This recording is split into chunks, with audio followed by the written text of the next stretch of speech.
Ya desde hace varios años, la economía de China ha sorprendido al mundo entero.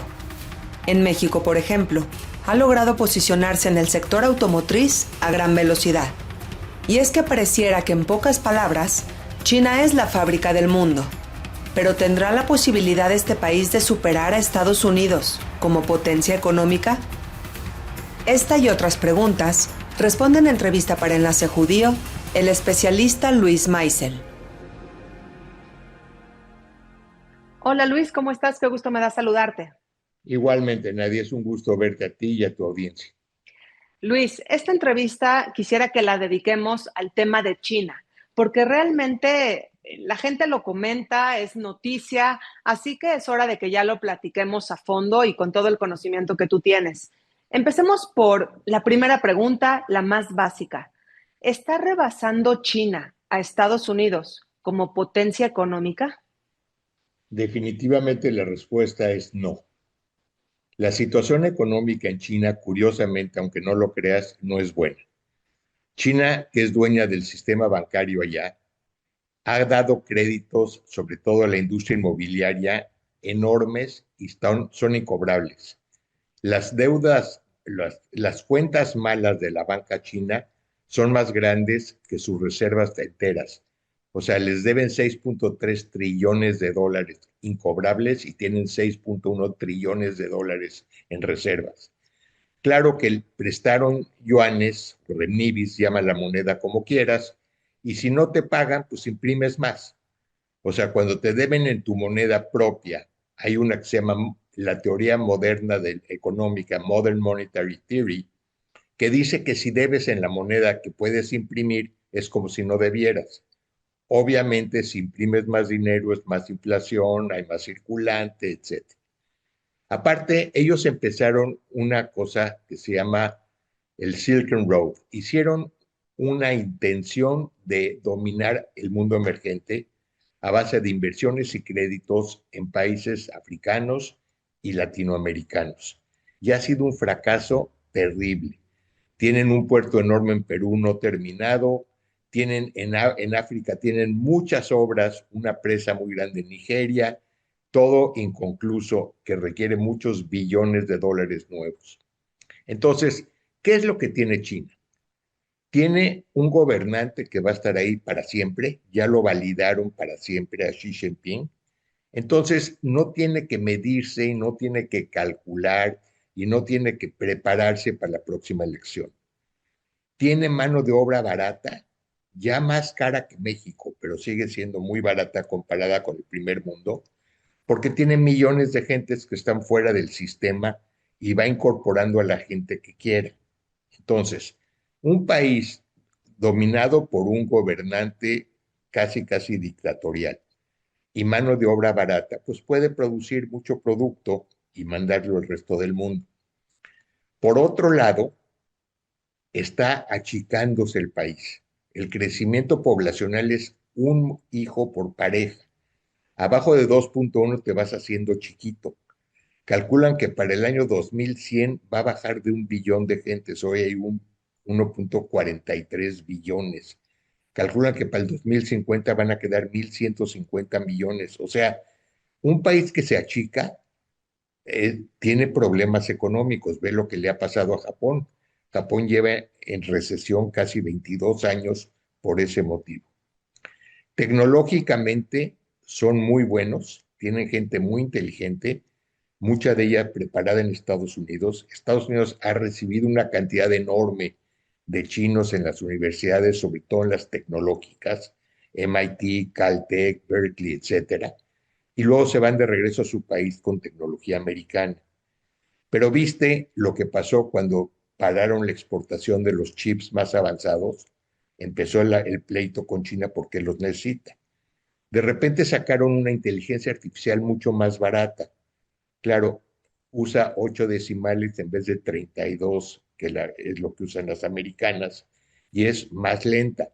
Cuando hablas de nanosegundos, más lenta no es muy importante, pero para los usos que va a tener la inteligencia artificial, sí es muy importante. Entonces, ¿es un país avanzado? Definitivamente, pero depende muchísimo todavía del mercado americano y definitivamente no tiene la capacidad de crecimiento que tiene Estados Unidos.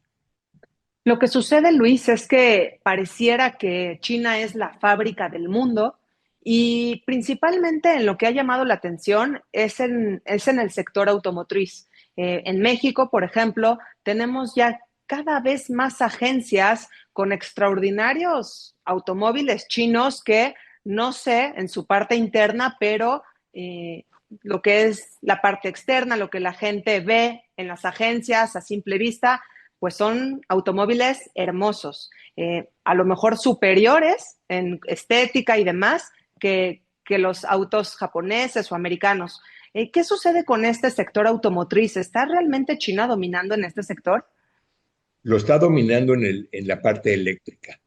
Son grandes fabricantes de baterías, inclusive la compañía Clem, que es la más grande de China, está vendiéndole a todo mundo, inclusive a Tesla. O sea, definitivamente su avance tecnológico en automóviles eléctricos es muy grande.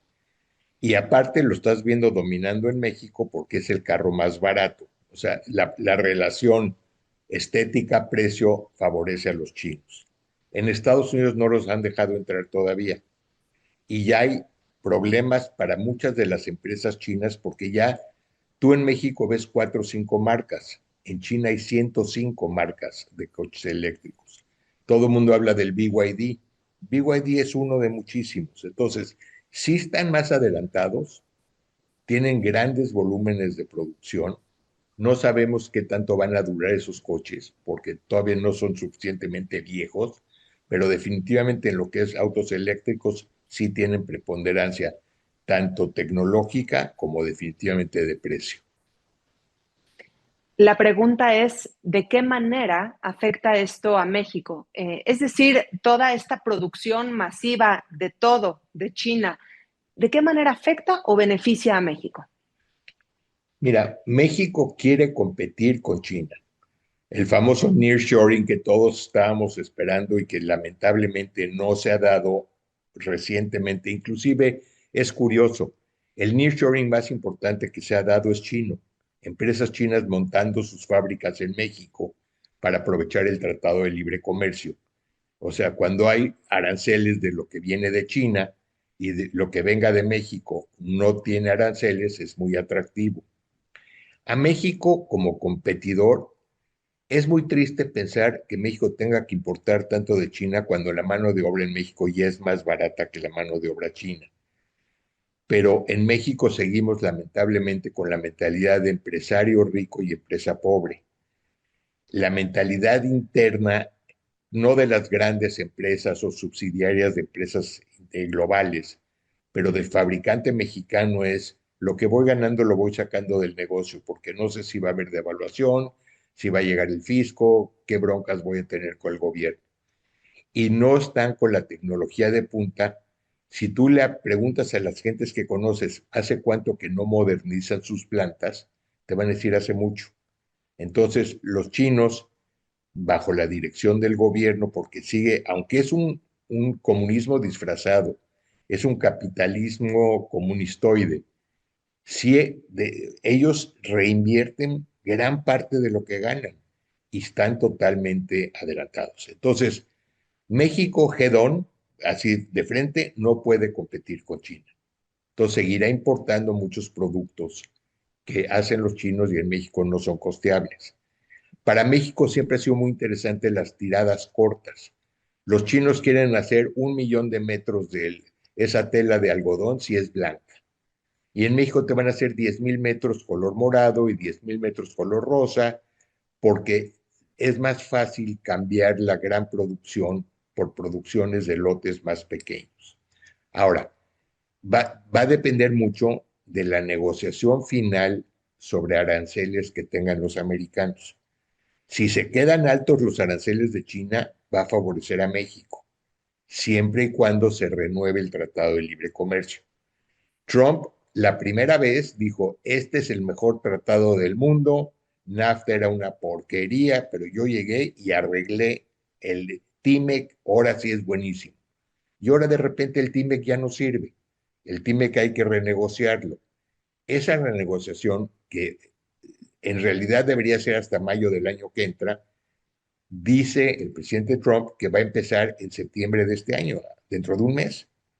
Y eso va a definir mucho quién se viene a instalar en México y qué tan competitivo puede ser México contra China. Bueno, pues seguimos todos a la expectativa. Yo no sé mucho de economía, Luis, lo sabes bien, pero de lo que sí sé es de historia.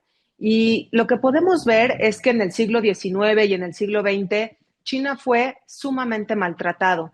Lo que vivió en manos de los británicos, la guerra del opio, que incluso fue una gran adicción en todo el país, lo que vivió por parte de Japón, ese genocidio durante la Segunda Guerra Mundial, es demasiado maltrato, demasiado abuso a lo largo de los siglos. Pero en este siglo XXI parece que pues China vino a dominar.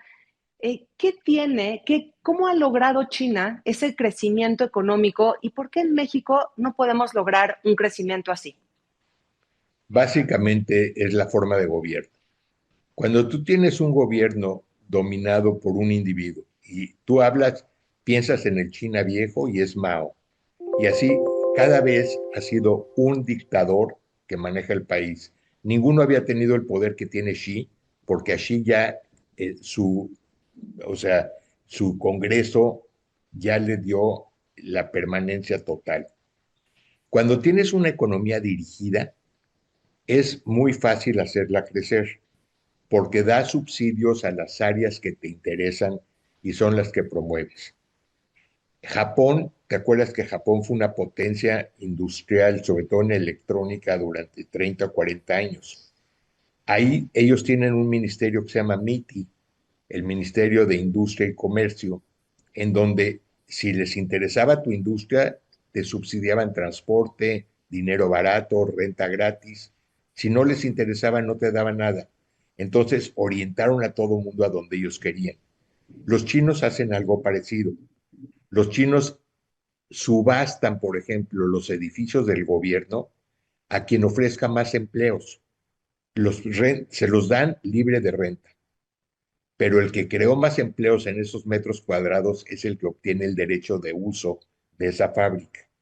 Es una economía dirigida. Una economía dirigida tiende a crecer mucho más rápido, tiende a ser más grande, pero ya viste lo que, por ejemplo, les pasó con Alibaba. Cuando Alibaba quiso sacar público su empresa financiera sin el consentimiento total del gobierno, se la pararon.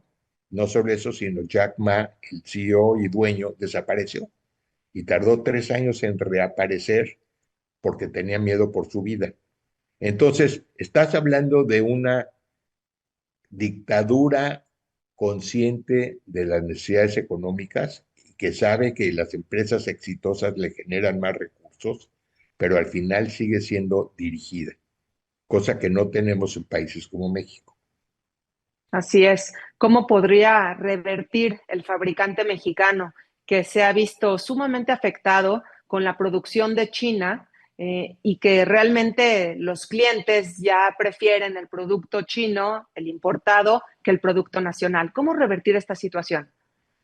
Yo no estoy seguro que el fabricante mexicano quisiera que el gobierno le dijera exactamente qué va a producir, cuándo lo va a producir y a cuánto lo va a vender. O sea, la forma de, o sea, crean monopolios. En México tienes una secretaría que evita los monopolios, en China los promueve, o sea, hay incentivos y ese es el problema que no lo aplicó en los coches eléctricos y ahora traen problemas, porque muchos de los chicos están tronando. Entonces, en México yo no creo que el empresario que se siente el emprendedor, que se siente independiente, creador, etcétera, le gustaría permitir que el gobierno fuera el que dirigiera cuándo fabrica, cuánto fabrica y a cómo lo vende. Bueno, no es que quisiera yo terminar con un aspecto negativo, pero las cosas podrían empeorar para el fabricante mexicano o para el importador, el que trae producto de China. Los aranceles es un tema. ¿Qué diagnóstico hay en eso? Mira, ha sido un instrumento, yo creo que es un medio, no un fin. Ha sido muy importante, los americanos han Desde que entraron los aranceles en abril han cobrado casi 60 billones de dólares adicionales a los que cobraron en el trimestre del año anterior. Pero al final es un instrumento de negociación y negocian ellos como sea más conveniente para Estados Unidos. Y pues es como en la guerra, no tomen prisioneros. Si afectan a México o afectan a China, no es problema de Estados Unidos. Entonces, que la cosa se pudiera deteriorar, sí se podría deteriorar. De que México quiere estar mejor con Estados Unidos que con China es indudable. Estados Unidos es el 80 y tantos% del comercio internacional de México. Entonces, depende mucho México de lo que decidan los americanos de cómo castigar a China si no llegan a un acuerdo. Entonces, para el fabricante mexicano lo ideal sería que no le impusieran restricciones respecto a China y que se renueve el TIMEC. Y de ahí en adelante todo depende de qué es lo que pase en realidad. Claro, una vez más, el futuro está en manos del gobierno. Luis, pues te agradezco muchísimo tu tiempo y gracias por explicarnos un tema que la verdad ha generado confusión e incluso posiciones encontradas. Gracias por tu conocimiento y nos vemos en la próxima entrevista. Fue un gusto, Nadia, y cuando quieras, aquí estamos para ustedes. Gracias. Hasta la Nos próxima. vemos. Bye.